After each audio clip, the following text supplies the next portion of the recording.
I want to look a little more closely at this Helmholtz energy and see what it tells us about processes that occur as reversible processes that are isothermal. So what we're going to focus on here are reversible isothermal processes.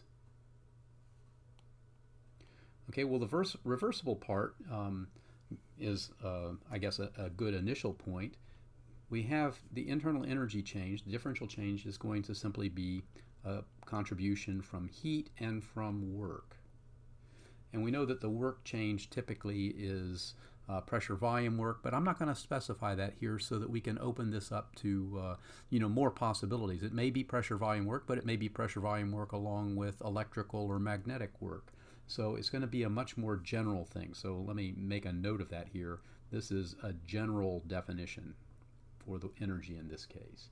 But we do still have, for a reversible process, that the entropy change is going to be the reversible heat interaction divided by temperature. All right, so in the previous video we learned that we could define a new thermodynamic potential, Helmholtz energy, that's equal to the internal energy minus the temperature times the entropy. So if I take a differential of both sides here, I would find that dA is equal to the differential of U minus Ts, which is simply the differential of U, and then again the differential of a product is going to give me S dt minus T ds. All right, now what I want to do is I want to plug this expression in for this du here and see what that gives us. So that would tell us, for example, that dA is dq rev plus dw rev, not making any assumptions yet about these, minus s dt minus t ds, as I've written up above. All right, but I do know that t ds is going to be equal to the reversible heat change from this relationship up here. That tells me that.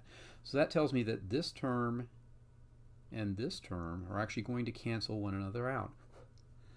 So that will leave me with the change in reversible work minus s dt.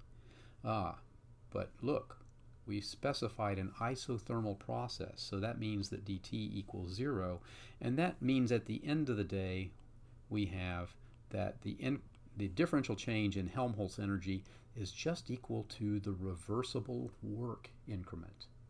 Okay, interesting. So another way of putting this is that if I have a change that occurs in the system, the change in the Helmholtz energy is simply going to be the reversible work.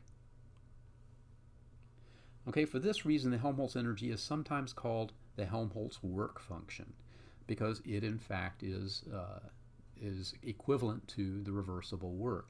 In general, if the work is not reversible, what we find is that a differential change in Helmholtz energy is going to be less than, so I'll say less than or equal to the increment in work, and the change in Helmholtz energy will be less than or equal to the work as it's given. But now this is including all kinds of work, not just PV work, but any kinds of work. So the Helmholtz energy is related to the total work performed in a spontaneous process under reversible circumstances. Now I want to add one sort of footnote to all of this, and that is to look at the partition function and how it can be used to help us evaluate this Helmholtz energy. So remember, we found that the entropy content of a system was just equal to its internal energy over temperature plus the Boltzmann constant times the log of the system partition function. But now let me multiply both sides by temperature, and I'll have Ts is equal to U plus kBT log of Z. If I rearrange this a little bit, if I have to subtract Ts from both sides, I'll get 0 is equal to U minus Ts plus KT log Z. But what is this? Well, that's just my Helmholtz energy up here. So this is just A. So now if I rearrange this once more, I'll get the final result that I can write my Helmholtz energy in terms of the partition function for the system is very simply given by this. And notice that since the Helmholtz energy is a positive number, it's the number of available states, and temperature is a positive number, and Kb is a positive constant, that the minus sign out here essentially tells us that the Helmholtz energy is going to be negative in general for different systems. All right.